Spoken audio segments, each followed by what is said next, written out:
faire rassurer cette juridiction que la liberté provisoire peut s'en rendre compte, à dissiper tout qui maté.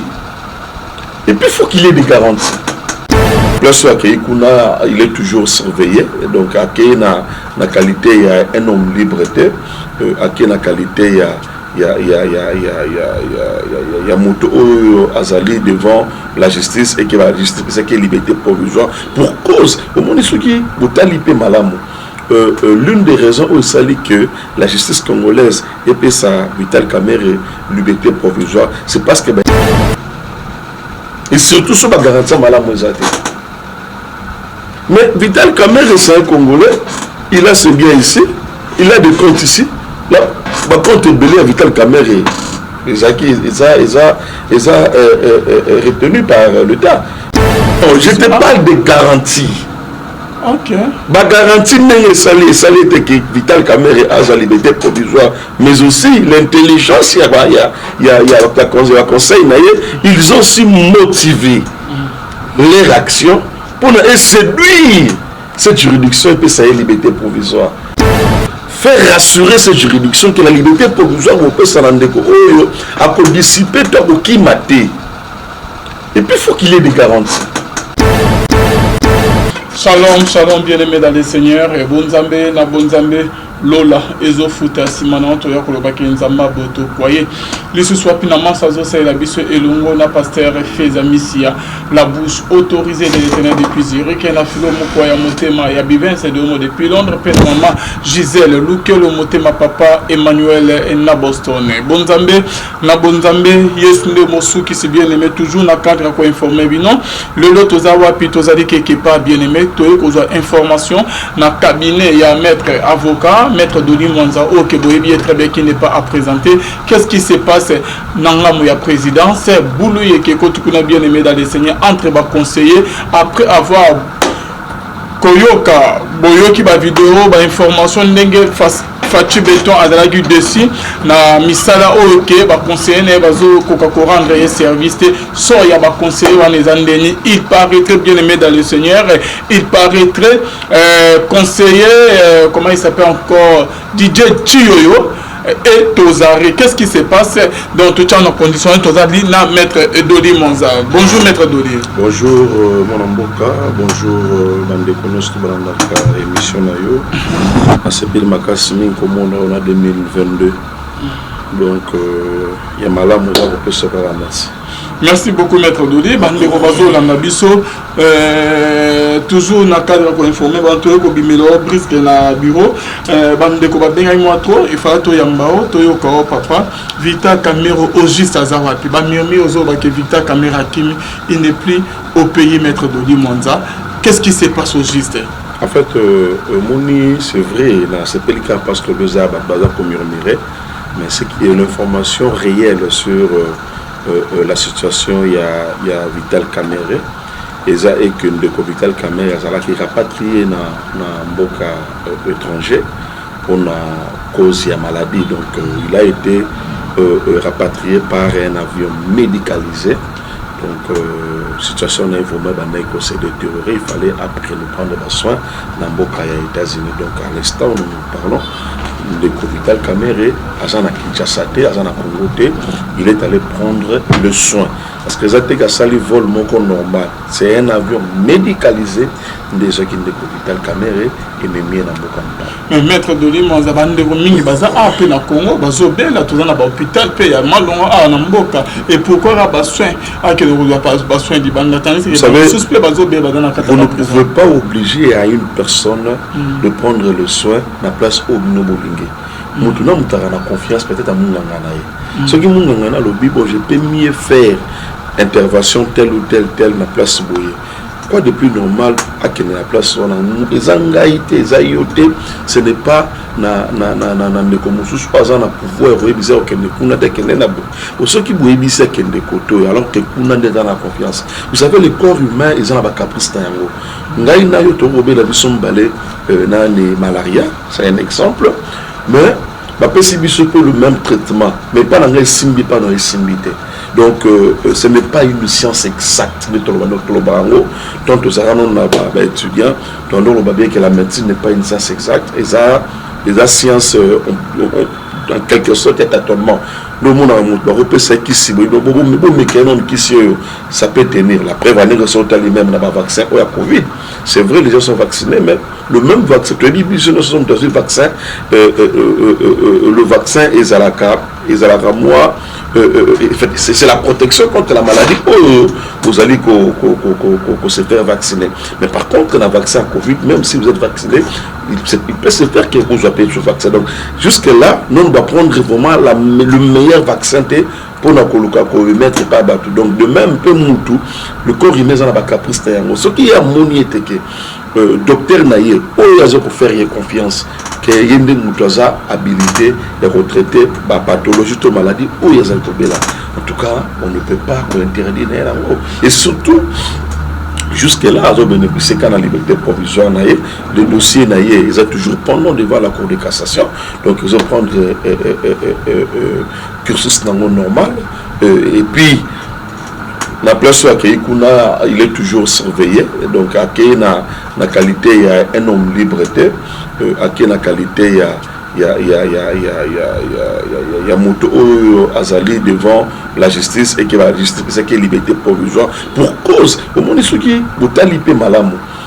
L'une des raisons où il s'agit que la justice congolaise et sa Vital Kamerhe liberté provisoire, c'est parce que l'avocat qui son état de santé est un peu précaire. Donc nous c'est là peut-être qu'il va passer liberté provisoire. Il y a un autre monde que le Vital Kamerhe il venait d'être rapatrié par un avion médicalisé pour qu'il nous envoie à l'étranger. Mon avis, l'état de santé n'est bientôt, mais Jamal Sami Jamal peut souffrir, il a toujours dans l'hôpital. Maître Doli, pourquoi pas développer cette liberté provisoire? À Seignaki liberté provisoire, Baboye à Seignaki Balébélé, Bazoboye toujours couper cette liberté provisoire. Lui qui est avancé en âge, peut être malade, vous savez, la doctrine sur la liberté provisoire ils ont un peu, bon, en fait, peut-être répondre à combien de mortels, on est un peu confus. Mais pour nous, les avocats, pour qu'un individu ou une personne a bénéficié de liberté provisoire, il faut que requête à côté pour liberté provisoire et ça l'a sévèrement motivé. Ce qui nous dit que Jamal a bénéficié peut-être de la liberté provisoire, soit requête n'a pas motivé ma capacité, ou soit l'avocat n'est jusque-là pas convaincre dans les juridictions européennes de liberté provisoire. Il faut chercher à convaincre en fait, faire rassurer ces juridictions que la liberté provisoire européenne s'en rende compte, à dissiper tout qui maté. Et puis il faut qu'il y ait des garanties. Ndeko Jamal, il n'est pas congolais. Ndeko Jamal, c'est un étranger. Imaginez dans le Moutouroi, Jamal peut se liberté provisoire et qu'il y a qui dans le Kanaye à prendre exil. Toi qui es dans l'ambassade de Bango à s'exiler, ça devient compliqué. Et surtout, ça va garantir mal à Mozate. Mais Vital Kamerhe, c'est un Congolais, il a ses biens ici, il a des comptes ici. Là, par contre, belé à Vital Kamerhe, ils ont retenu par l'État. Mais Jamal, il a un compte, des mots, pour ne pas avoir un Liban. Quelles sont les garanties pour repasser la liberté provisoire? Non, mais ils ont été poursuivis pour détournement. Mais vu le détournement, ceux qui vivent son état, s'il ne veut pas remettre l'argent, mais il va couper. À quoi couper dans la prison? Parce qu'ils sont poursuivis pour dans les détournements. Qui veut dire détournement? Ils ont déplacé Mbongo na place où il y a Kezala. Non, je te parle de garantie. Ok. La garantie n'est que Vital Kamerhe a la liberté provisoire, mais aussi l'intelligence, il y a le conseil, ils ont aussi motivé leur action pour séduire cette juridiction et sa liberté provisoire. Donc c'est simple. Donc c'est une intelligence. Il y a un conseil les basali ango.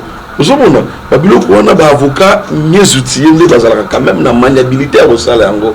Mais ceux qui n'ont pas Jamal, jusqu'à la preuve du contraire. Bon, pour que cette liberté provisoire, c'est parce que la requête tendait à solliciter liberté provisoire à Ndeko Djama et convaincre juridiction.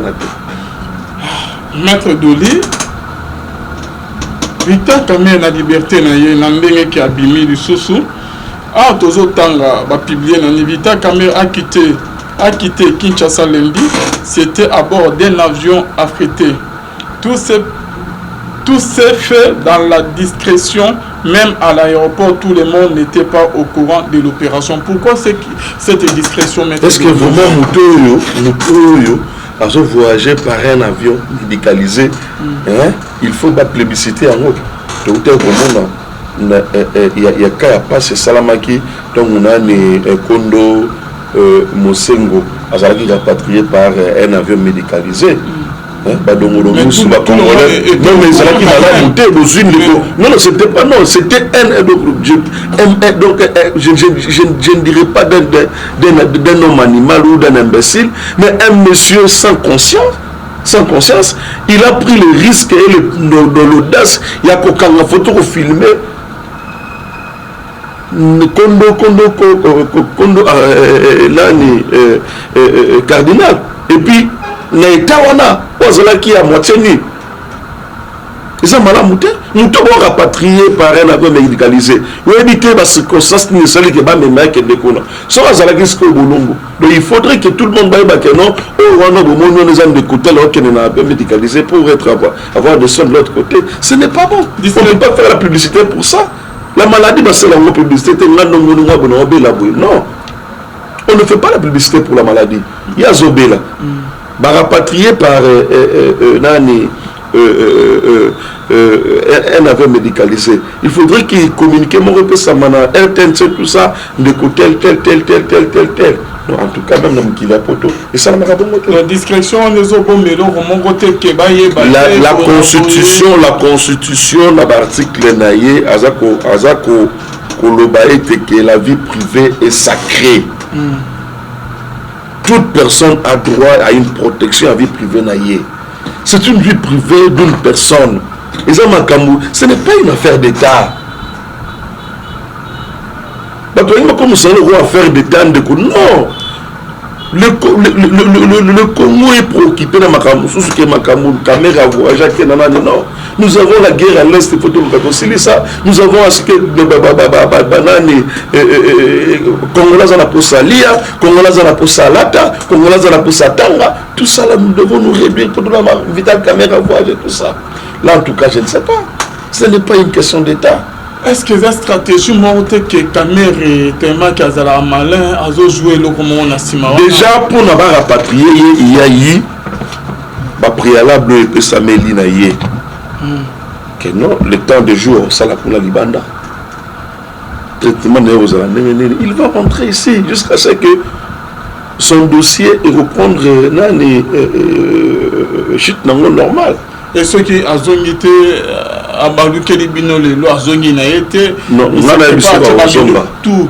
On a qu'est-ce qui vous assure qu'il y a mais Azana a intérêt dans Kinshasa, dans Congo. Azana a intérêt dans Congo. Ok. Mais maître Doli Manza, à quoi sert bon il y a le état de droit, procès, tout le monde, juge Moussous, Koufaki, procès, Mbambong et Belé, Koufina procès, il y a 100 jours, et à la fin des comptes, pour que les Congolais à la libérer, que mon raisonnité, le comment côté, au moins que quelqu'un peut quitter ça état de droit, ok, tout banda qui cause la maître Doli Manza. Donc, tu as parlé, Makambadba Koufa. Au bâtiment solo et en bongo, au bâtiment solo à procès, mais je vais te répondre dans tout ça. Dans l'Ilubamoko. Le président de la République, lors du congrès dans le Sala récemment à Lobi, na bahane ou etikal na ye na mandat na ye, il cherchera à placer l'homme qu'il faut à la place qu'il faut. Nous ne sommes pas le seul Congolais à fustiger le comportement. Il y a bon nombre de gens qui ont dit que il a parlé aussi de l'appareil judiciaire. Moi, je suggérerais à ce qu'il y ait chaque fin de semaine une communication, il y a un porte-parole, il y a ministère, il y a justice sur les affaires autour affaires aux lier l'État congolais à des tiers. Pour que moto condamné qui est moto il fallait foutre l'État a gagné tel. C'est possible que cela est ça. Au lieu de parce que les sources nous renseignent que une partie en bon réalité sont acquis. Mais c'est vrai, nous faisons confiance dans la source Nabiso. Mais qu'est-ce qui manque dans l'autorité Nabiso va rendre un OP public que voilà, monsieur tel qui a été poursuivi pour tel dossier, n'a pas un bon l'État, ils ont mis tel montant, au lieu de se donner encore la peine ou la difficulté, il y a qu'on enquêter dans la source Nabiso. Bon, ça va avec les sources entre guillemets, mais je vous rassure que la source Nabiso pour renseigner c'était que mon l'État est Kozonga. Mais il faudrait quand même qu'il y ait une communication, un porte-parole dans le ministère, dans le département, dans la justice, où on va relayer les informations, où après ça, l'État, il y a des dossiers surtout, où l'État congolais, à Zanango, n'a pas tiré. Et le lot maître Doli Manza nanyango a facilité les libertés. Il y a Victor Kamere peut a facilité ba maramnyo so ke bandeko congolais ba mboka Congo quand même au pesino au expliquer biso malam kitoko makasi maître Doli mais ba congolais c'est comme si ba CP na yango te maître Doli qui a facilité ba maramnyo so. Non, mais je ne dirais pas que quelqu'un a facilité tout ça.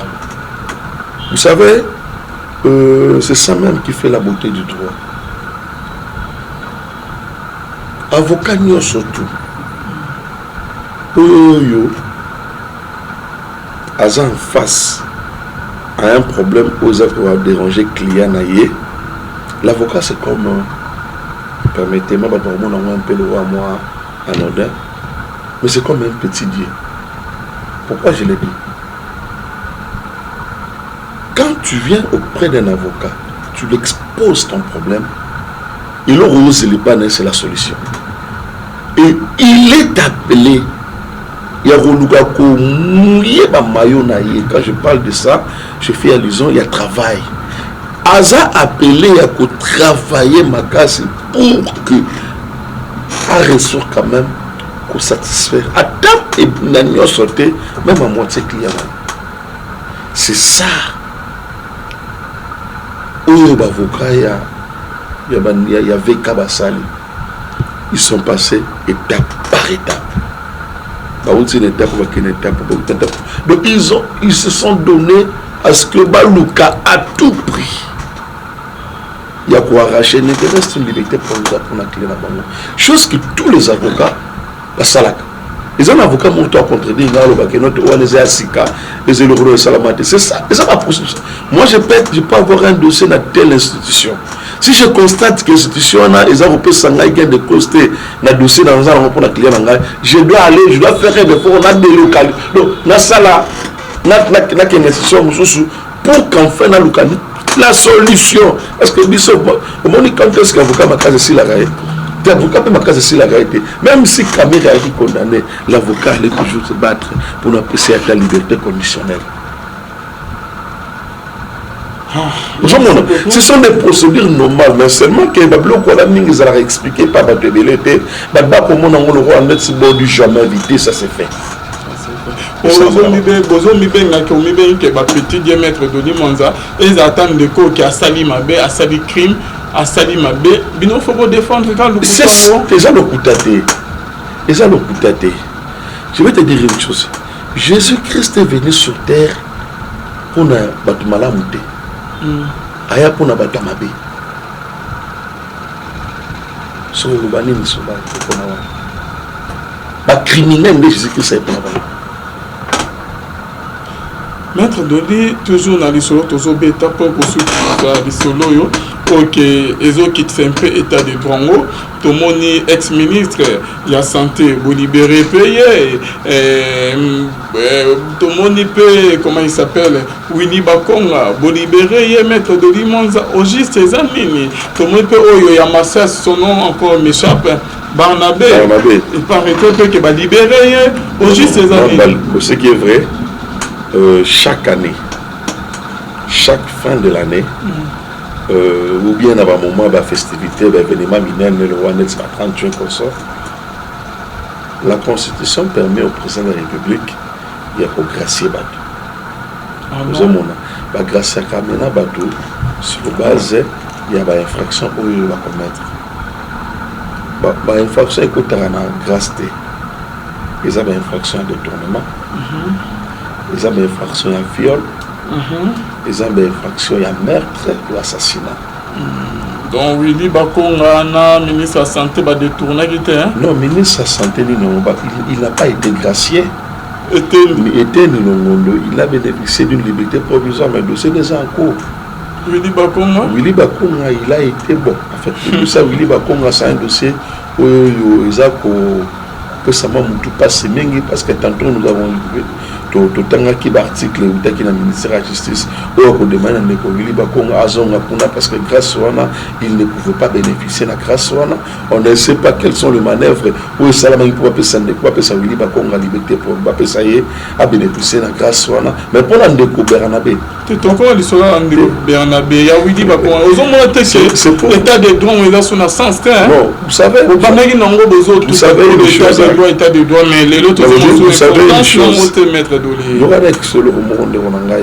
Nous avons une sérieuse difficulté dans ce pays qui est le Congo. Tous ne voyons pas les choses de la même manière. Ce bâtiment, je suis à Mboka, dans le Lengo de Gofelsiri dans en tout cas, le Congo allait décoller. Mais il y a des gens, jusque-là, on a président Félix. De comme ça, tout le monde va nommer ministre, tout va place, pour gérer telle ou telle institution. Il nous va mettre là, bon, il faut va sentir le travail d'elle, va sentir que non, moi, car, moi, tout ça, moi, bon, moi. Regarde un peu la culture que nous avons. Donc, le travail dans notre biseau, et les gens ne s'intéressent presque pas. Au moment où la famille a dit que non, on n'a pas un ministre qui va faire un village. Beaucoup de gens vont entourer nous. On a vu ce que on a vu ce potolia. Que faire le président Félix Tshisekedi face à Batouana? Jusque-là, les Congolais ne sommes pas consensueux. Je sais. Il y a bien mboka. Au moment où on a place, abandi koteka nanu babiloko ya mboka abandi koteka teka que faire na bato ya bongo? S'il faut qu'aujourd'hui toi pas appliquer à la lettre l'état des droits ndenge tolingi ezala na bisa muto moko to la la Félix Tshisekedi quand même échoué non c'est pourquoi je vous dis c'est bien bon de donner ce rythme. Mon rythme allons vers l'état des droits. C'est vrai, il y a des bébés égarés, basés toujours. Bazanga rappelé. Ce qu'on t'a dit, même la statistique, on de quoi aligner ta copie ça. Par rapport à l'année antérieure, qui mouillait bien les lots, et ils ont quand même un peu, je ne dirais pas modéré, mais c'est vrai, ils ont mouillé. Mais ils ont sous ma casse, ils ont sauté. Mais ils allaient. Les alliés, nous allons tout faire pour éradiquer les voleurs. On fera tout. Et maintenant, pour nous, c'est pourquoi la faiblesse et l'appareil judiciaire et que ça passe. Montesquieu a séduisé le pouvoir Misato. Nous avons le pouvoir judiciaire, nous avons le pouvoir exécutif. Et nous avons le pouvoir législatif. Le président a la carte de pouvoir exécutif. Maintenant, les gens cherchent à ce que le président a s'immiscé dans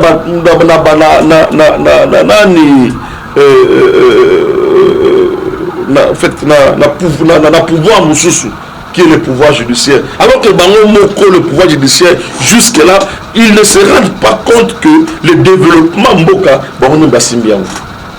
Et pourquoi, chef de l'État, magistrat suprême, à opiner, à vous gérer toujours classe ou non, les gens doivent comprendre une chose. Il y a le chef de l'État, Azali, sans crainte, sans magistrat suprême, le magistrat suprême. Mais il y a un corps au sein de la magistrature, Otobengi, le conseil supérieur de la magistrature. Et dans ce conseil-là, Prenaka, le temps, il y a les actes posés par le magistrat et le comportement de tout magistrat. C'est eux qui peuvent évaluer la fonctionnalité de l'appareil judiciaire. Alors pourquoi c'est comme si c'est toujours les mêmes personnes. Frère, le problème de celui-ci, le président Félix Tshisekedi, une fois au pouvoir, ne pouvait pas ou ne peut pas créer ses propres magistrats. Non, il ne va que travailler avec le magistrat qu'il a trouvé. Il ne va pas créer un magistrat, un magistrat chef de l'État. Non, il ne va que travailler avec le magistrat qu'il a trouvé. Oh, c'est un système. Ça des années durant des cas le peuple de moment. Mais vous déboulonnez système à c'est vous n'arrivez pas à gérer une classe. Je vais te dire une chose, mon ami. Déboulonner, c'est un processus. Ah bon? Oui. Mon frère n'a pas solo. Il faut que tu de salama travail salama pour nous réussir pour comprendre que tel ou aïbaka tel ou azam. Il vous faut combien de temps, maître Doli? Le président Félix. Vous avez déjà fait 3 ans à pouvoir. Non, il va en expliquer. Même Bandeko Bauta la biso na mikili à poto. Bandeko Bauta sa mikili à poto. Ba yebike. Même kuna il y a toujours eu des dérapages. C'est pourquoi dans l'obité, on est à la faible intensité. Qu'est-ce qui ne va pas? Non, nous nous battons pour que Babilo Kouana ait la société. Mais ce n'est pas du jour au lendemain. Même la France n'a pas été construite en un seul jour. Donc, Paris, on a joué de mon côté. Il faudrait quand même que les gens basent un peu apaisés. C'est pourquoi nous avons toujours une communication, surtout. Ne laissons pas la charge à une seule personne, qui est le président Félix Tshisekedi. Tous nous devons conjurer ensemble avec lui pour que tout ait une émergence. Sauf au Kangi Maboko, beaucoup de Sikanaïmo pour ça. Et nous, notre travail, c'est de dénoncer. Place au Tokomona Maramoko Tamola Malamoute, Tokolomba. Et à force de Zokoloba, ils ont découragé Batouana, va continuer le soutien. Anta Bozo, maître Doli, change mes athées. Vous reconnaissez quand même que vous avez échoué, maître Doli Monza. Quand tu me parles d'échec où on a échoué, il faut te situer. Impunité, ils ont continué, Kaka. Je vais te dire une chose. État de droit, nous avons la sociale, peuple, ils ont la Kaka. Pour la commission, il y a un problème. Au juste maître de l'Imonza, les peuples d'abord. Wapi les peuples d'abord. C'est comme si vous reconnaître ma promesse que vous pensez quitter, vous réalisez en mode. Vous avez quand même tu sais, impunité, toujours continuer. Naïbisayo, peut-être que tu n'as pas à une époque où on l'a raté. Une fois, je me souviens encore, j'avais échangé avec mon père. C'était vers les années 90, tout ça. Juste au début, là, un pillage. On a dit, mais papa, pillage même pour le bébé Samboka. Alors, non. Le pillage est né pour entériner. Mboka déjà depuis 1966. Tant que tu côté, tu remontes qu'il y a un processus de réalisation dans Mboka Bébaka. Mais on ne le sentait pas. Mais il y a déjà au Béba. Et les années hautes de Hollanda, ils allaient caca. Donc, continuellement, il y a déjà au Salamaki depuis 1970 ou année antérieure. Tu n'as pas dit ça là, Mobutu qui a commencé de tous ces pays 32 ans durant. Ailleurs que je relève la dynastie Kabila. 18 ans durant. Et Ndeko Félix, ça y est, il a 3 ans salé. Ah bon, c'est notre surtout. Frère, quand même, pourquoi nous, les Congolais, nous ne parvenons pas à regarder les choses en face? Papa, est-ce que les anciens la magicien qui peut comprendre que Bandeko va détruire Mboka pendant 32 ans, Bakisana 18 ans, dynastie Kabila, na 3 ans de Félix, a comme ça comme Eldorado. Ah bon? On a 3 ans, on bosse à l'émile. Il fallait se dire non, on a réussi, on sait que nous avons fait la 3 ans. Et zo mona na terre. Na 3 ans de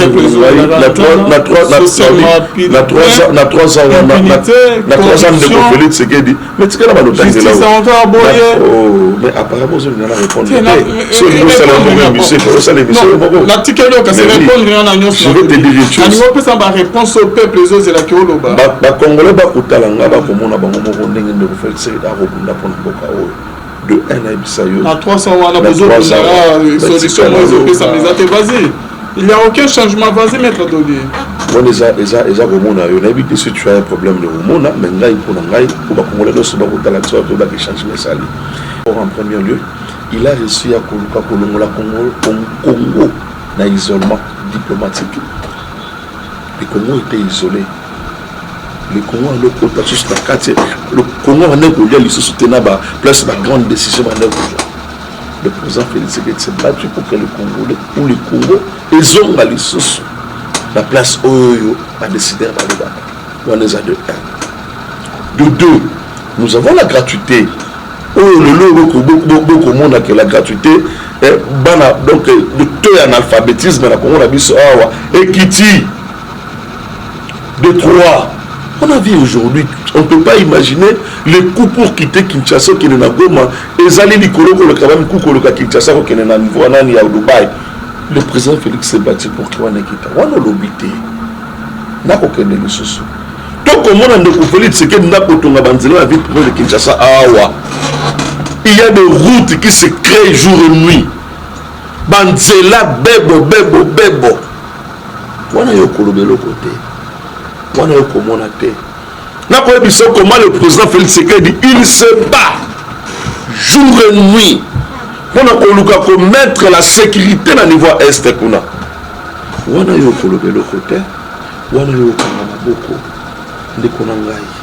Parlons de social. Depuis les Congolais, la fête. Il y a fin de l'année, ni nous l'équipe les Congolais ont fêté non, Zalawabi papa. Tout le monde a Kabila, 5 personnes, le collectif à niveau à Kingasane, Moutou est à niveau à Banda, tout ça, tout ça comme on a papa.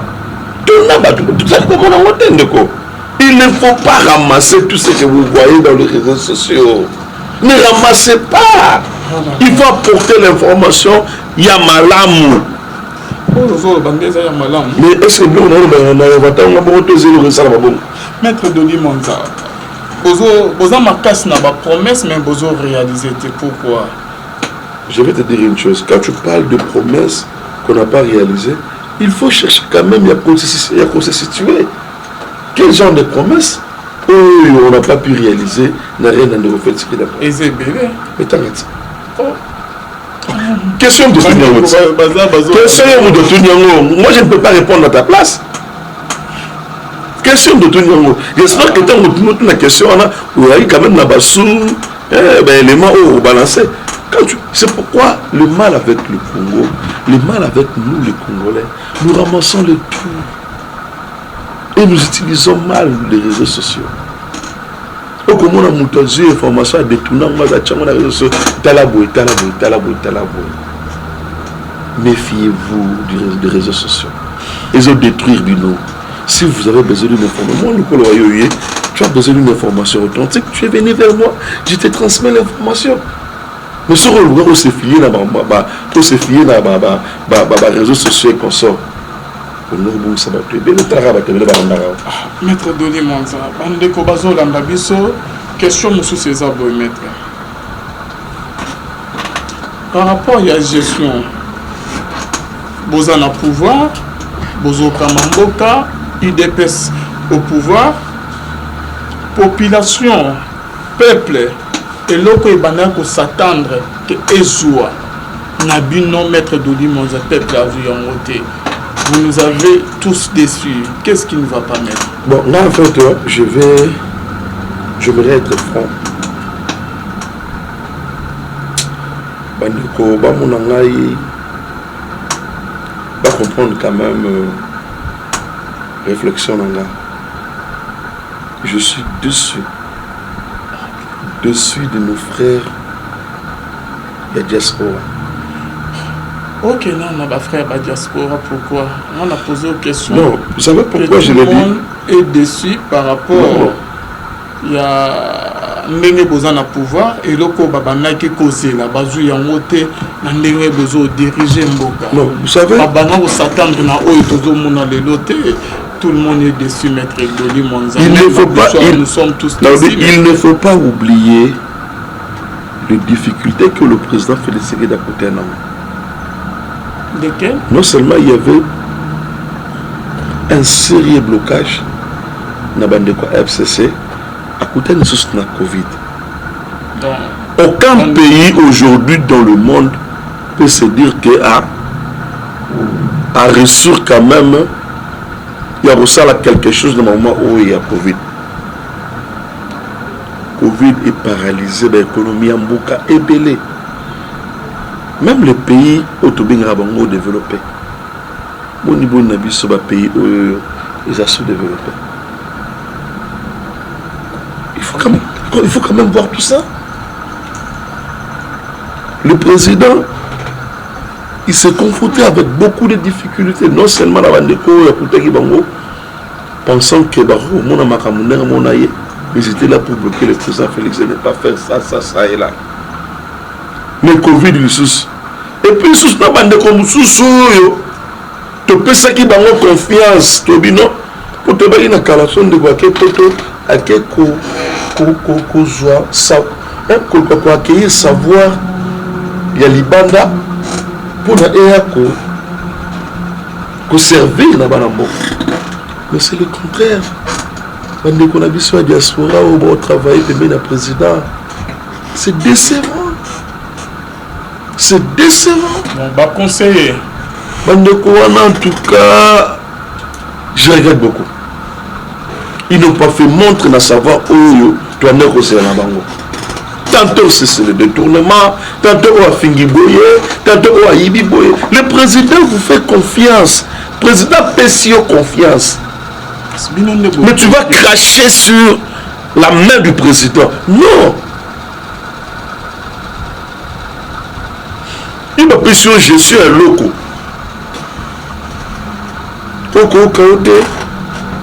Papa, nous tu as tongi l'école Mibale. Hôpital Moko. Et puis là, le centre sportif, ce qui Mibale, ils ont mis ça. Tout le monde a mis c'est combien? 14 000.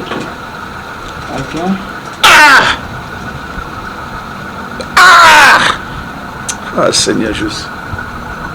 Bande Konabi sur la diaspora.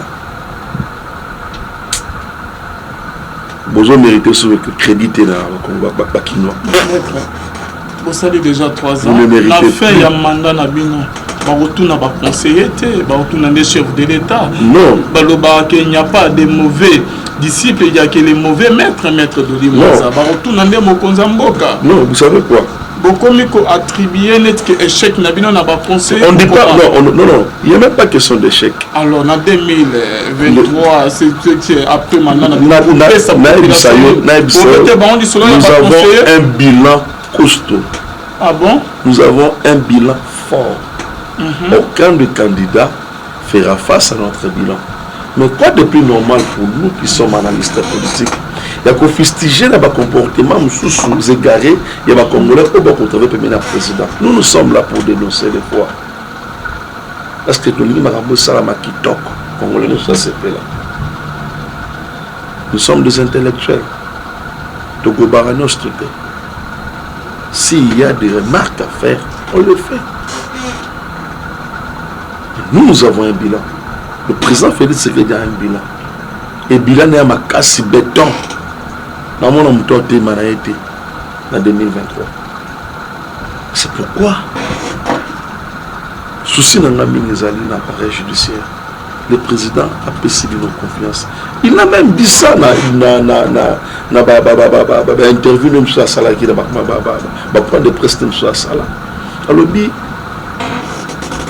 Atika n'a jamais continué dans Moutou parler à son nom d'une affaire de justice. Le président Félix Assala. Donc, Atika Libino, l'appareil judiciaire, l'autonomie, l'indépendance. Vous avez été noté, nous avons dit Bosso, Aka, ils ont reçu surtout. Yomoko, ce qu'on appelle l'ultime conviction des juges.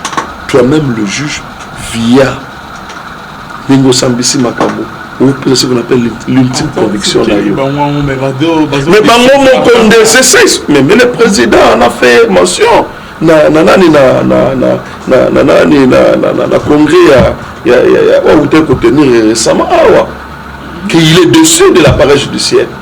Il y a bon nombre de dossiers au IG Fatimi Kuna. IG Fatimi va dossier à transmettre va dossier dans des cours et tribunaux.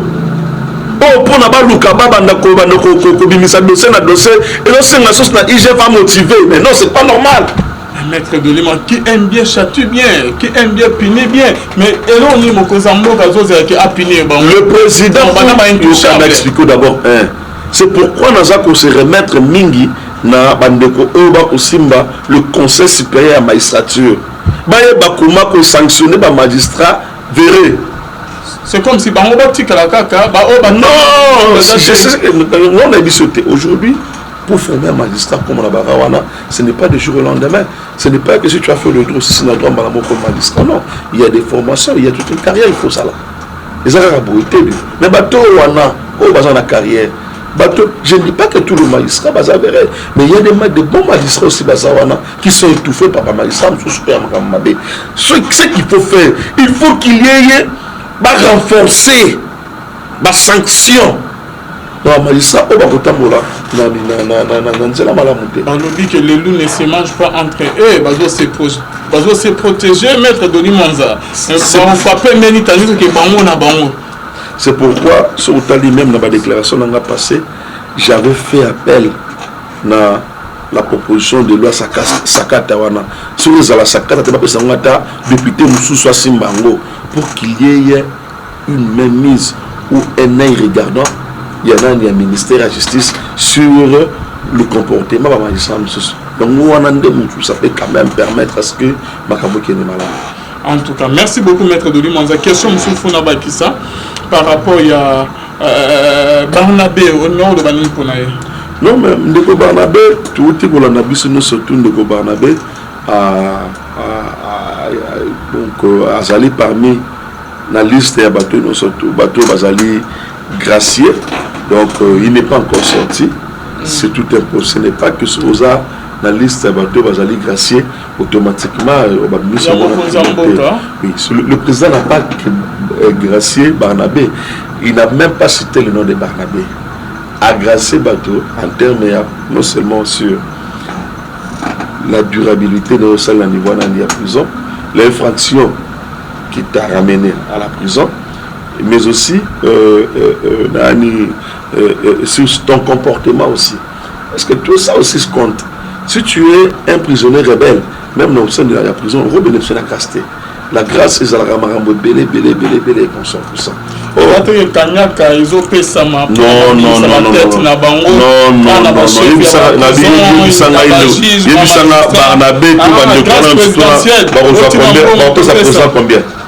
pourquoi pas il y a des Kowana comme les autres mon frère que tout cela n'a pas tout ça n'a pas émission là dans tout na bosse comme on est besoin na prison boy il y a mandé Henri Magie. Il semble qu'il est pas dans la carte. La grâce c'est ça la grâce il semble qu'Henri Magie dans la carte. Il semble que Jacqueline Lazanakati, il semble, ce sont des informations que nous avons ramassées de part et d'autre. Mais, grâce paix, quand est-ce que nous avons bénéficié de la grâce? Nous avons bénéficié de la grâce, ce qu'il y a un jugement définitif. Vous avez ce qui y a au salaire qui appelle.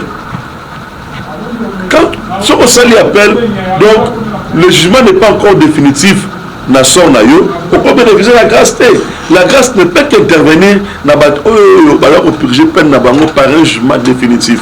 Ceux qui ont ça qui appellent tout ça la opposition, en tout cas, dans les Namibeko, aux instituts de l'auteur ont bénéficié de la grâce. En tout cas, merci beaucoup, Maître Doli Mwanza. Banapoto, Bandeko, Batomoki, Baki, Bazi, IDPC Tomoki, et le but qui va conseiller, il faut Fati à frapper fort. Tout le monde a qui téléméaki qui moïb détournement na bandeko bazali banzo kande kat na bino moko pe ba détournement qui moïb bezo za la makas na ba oyo bazo travailler ba proche ba conseiller ba nani ya Fati ata yo mo maître de bible bezo ba ki ava ya kolongola eloko oyo eza na liso moninga banana kolongola misu na moko nzamboka abanda na ko corriger ndinga na été avant qu'il a frappé baninga et montant autour de la question est-ce que autant la Bible toujours sur yondo ya ngande na ya mio yondo répondre poser ma question. J'ose croire que dans la Bible le Rolanda et tous les chrétiens le Rolanda Yesu na matéraki les amis tam sikate les amis tam pendaye. Donc c'est pour te dire que tu peux avoir 10 personnes, même 2 personnes. Ne pense pas que ces 2 personnes na ba tembena yo ba mona makamunda ya mona yo. Peut-être moko d'entre les deux wana peut-être raison azali na ye muto malamu te. Mais parce que tout le monde a fait que longi. Yesu Christ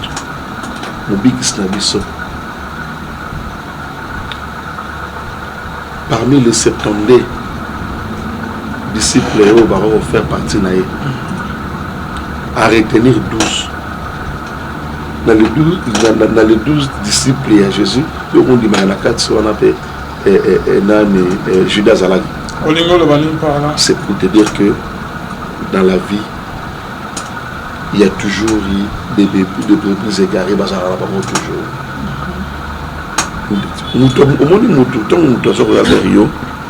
il peut donner l'air d'une personne bien. Mais si au fil du temps, on va ne peut permettre de c'est avec le temps. Il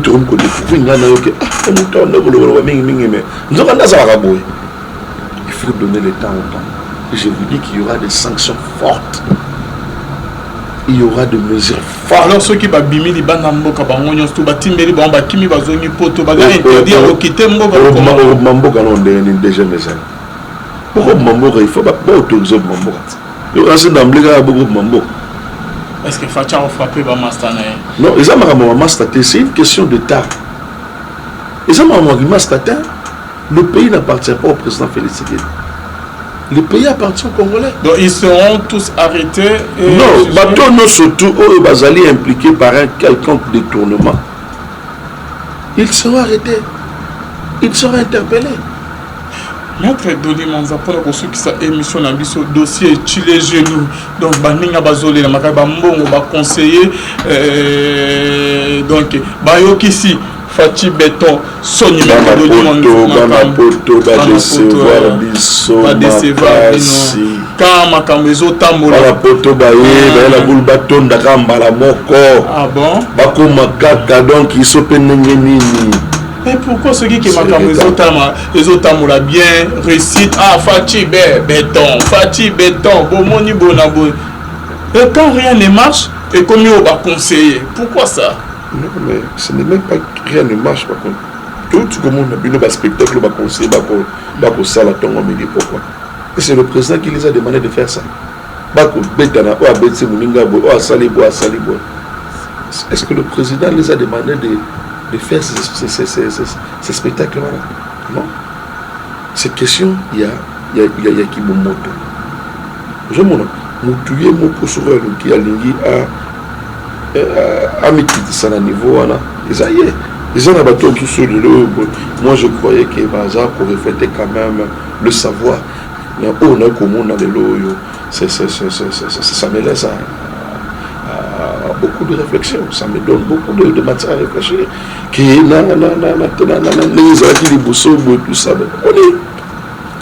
quand nos frères de la diaspora, ils ont fait montre que Bango, qui quand même, assis à ma casse nous qui étions ici à Kinshasa. Bon, on a cru qu'ils avaient au début qui était mon Mundele, nous avons pu à Mundele, on a facilité pour accueillir moi connaissance, tout ça, ainsi de suite. Mais par contre, il faut comprendre que bon, j'ai un boka et si on a quitté Bango, basala na place à comment il y a commandement parce qu'aujourd'hui nous pouvons lire bon nombre d'entre nous ont dessus. Merci beaucoup, Maître Doli Monza. Selon Africa News, depuis mai 2022, M. Didier Tuyoyo, qui est conseiller à Mokonzi Mboka, depuis mai 2022, selon Africa News, M. Didier Tuyoyo aurait frauduleusement décaissé plus de 300 000 $ de fonds alloués à l'organisation des nefs à jeux de la francophonie. Avec la complicité de la Rao Bank et la FMI Bank. Il paraîtrait, je le mets au conditionnel, selon Africa News, Maître Doli Monza. Parce que Didier Tuyoyo, il y a ça par rapport à Bamaramnion au il est déjà aux arrêts, parce que interpellé. Qu'est-ce que vous attendez que vous interpellez Banderonion tout ou que vous monique clarté, Baya ou Samba, Liboso, que c'est justifié, Liboso, il y a l'État, Liboso, il y a le juge. En droit au Baraboy, toute personne accusée est présumée innocente. Jusqu'à ce que sa culpabilité soit reconnue devant le juge. Dans un stade où toute personne qui est accusée est innocente. Donc, on bénéficie qu'on appelle la présomption d'innocence. Mais le juge n'est pas déterminé et n'a ni sentence, ni culpabilité. Et à ce stade ici, moi je ne peux pas dire que solo parce que l'EPCI possibilité il y a justifier devant le juge doit couper ça sans de cloche devant le juge. Donc nous laissons le temps au temps et que l'instance judiciaire est clarifiée ce qui m'a cambo donc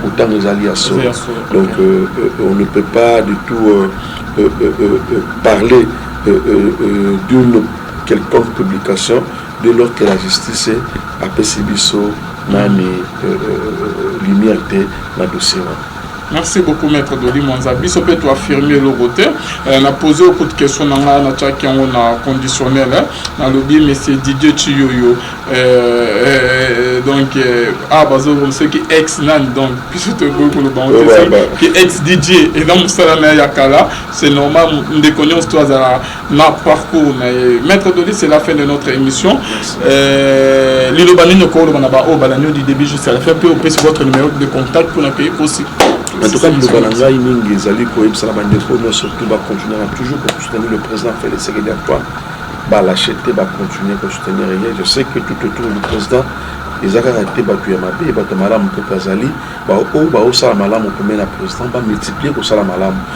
Comme on a été que nous, comme on commis à Bango, ça n'importe quoi pour salir ou saper l'image du président, il va être que Congolais nous stons à la pembeni, on a qu'on a barré Bango la route. Merci. Donc, c'est la numéro numéro c'est le plus 243 89 64 32 073 plus 243 89 64 32 073.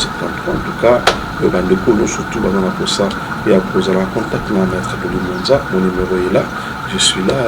Et puis, je veux aussi rappeler quelque chose parce que dans la vie, j'appelle les télé Bandeko, il y a un Bandeko, qui se ils ont voulu quand même pour mettre un peu Maître Doli dedans. En tout cas, je les rassure et confirme le Bandeko que dans ma Cambona, surtout Maître Doli à la quantité. Donc, si Bakuluka s'engager dans Bandeko, l'image à Maître Doli ne fait pas partie là-bas.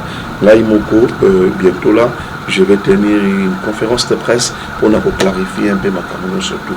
Merci beaucoup, merci Nayo. Merci Maître Doli Monza de nous avoir apprécié. On se retrouve à la prochaine. Bonzambe, na Bonzambe, Lola, Ezofuta, Simana Antoya Kolobake, Nzamba Boto, que ce soit concentré à la prochaine. Pas décevoir, quand ma Cameroun tambola. La poto baye, la boule bâton d'Akamba la moko. Ah bon? Bako makaka donc il s'open nini. Mais pourquoi ceux qui marquent les autres la bien réussite Fati béton bomoni bonabo. Et quand rien ne marche, et comme on va conseiller, pourquoi ça? Non, mais ce n'est même pas que rien ne marche par contre. Tout le monde a un spectacle, va conseiller, va ça la tombe, mais pourquoi? Et c'est le président qui les a demandé de faire ça. Est-ce que le président les a demandé de faire ces spectacles-là? Non. Cette question, il y a qui me moto. Je m'en ai mon poursuiveur qui a lié à mes titres, ça à niveau. Ils ont abattu tout sur le lot. Moi, je croyais que Baza pour refléter quand même le savoir. Mais on a comme on a de l'eau. Ça me laisse à beaucoup de réflexion. Ça me donne beaucoup de matière à réfléchir.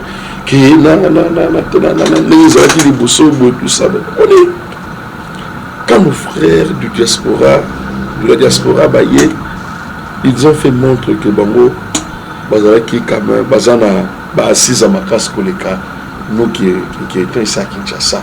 Bon, on a cru qu'ils avaient au début qui était mon Mundele, tout avant de primer dans Mundele, à la facilité pour acquérir moi connaissance, tout ça, ainsi de suite.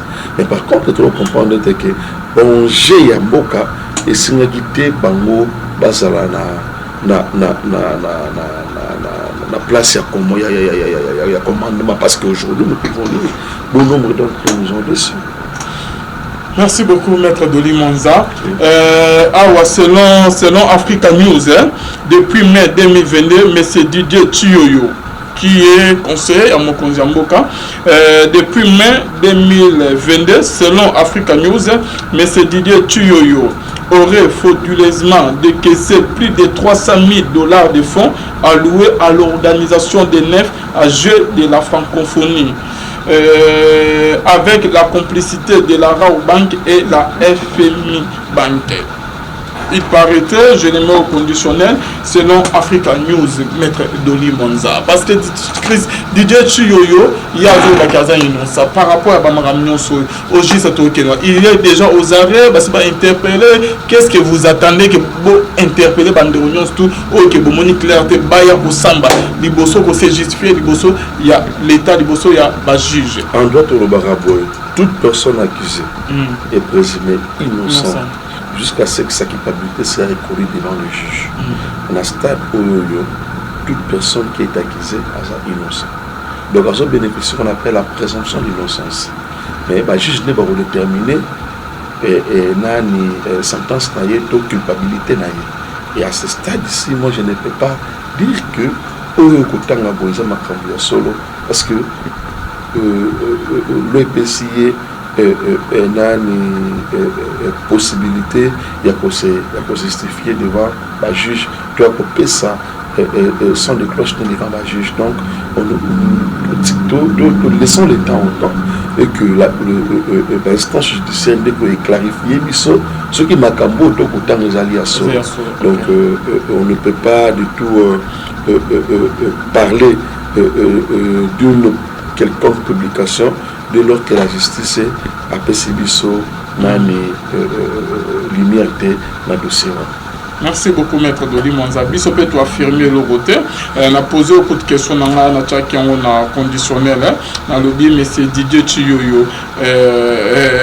Donc, bazo comme ceux qui ex nan donc puisque tu beaucoup le bon qui ex DJ et donc ça la yakala c'est normal nous déconnons toi na parcours Maître Doli, c'est la fin de notre émission. Lilo Banino Kolo Manaba au Balanio du début jusqu'à la fin peut opérer sur votre numéro de contact pour l'accueillir aussi. En tout cas, nous avons surtout continuer toujours pour soutenir le président Félix Tshisekedi-Antoine. L'acheter, continuer pour soutenir. Je sais que tout autour du président, ils ont arrêté Batuyamabe et Batamalam Kazali. Au Salamalam, on peut mettre le président, on va multiplier pour Salamalam. Comme on a été que nous, comme on a commis à Bango, ça va n'importe quoi pour salir ou saper l'image du président. Il va être que Congolais nous sommes à la pembeni, on a qu'on a barré Bango la route. Merci beaucoup. Donc, c'est la numéro numéro c'est le plus 243 89 64 32 073 plus 243 89 64 32 073. En tout cas, le bandeko nous surtout dans pour ça et à poser la contact dans maître de Limonza, mon numéro est là, je suis là et puis je veux aussi rappeler quelque chose parce que dans la vie appelle les bandeko, il y a un bandeko moko ba créer qui ce que l'on a bon ils ont voulu quand même pour mettre un peu mettre de l'huile en dedans. En tout cas, je les rassure, ils confirment dans bandeko ba Rolanda biso que dans makambola nous surtout mettre de l'huile azana quantité. Donc si bakuluka ba s'engager na banda bandeko wana, l'image à mettre de l'huile ne fait pas partie là-bas. Là Imoko bientôt là je vais tenir une conférence de presse pour clarifier un peu ma caméra surtout. Merci beaucoup, merci Nayo. Merci Maître de Limonza de nous avoir apprécié. On se retrouve à la prochaine. Bonzambe, na Bonzambe, Lola, Ezofuta, Simananto, Yakolobake, Nzamba, Boto, que ce soit, on se retrouve à la prochaine.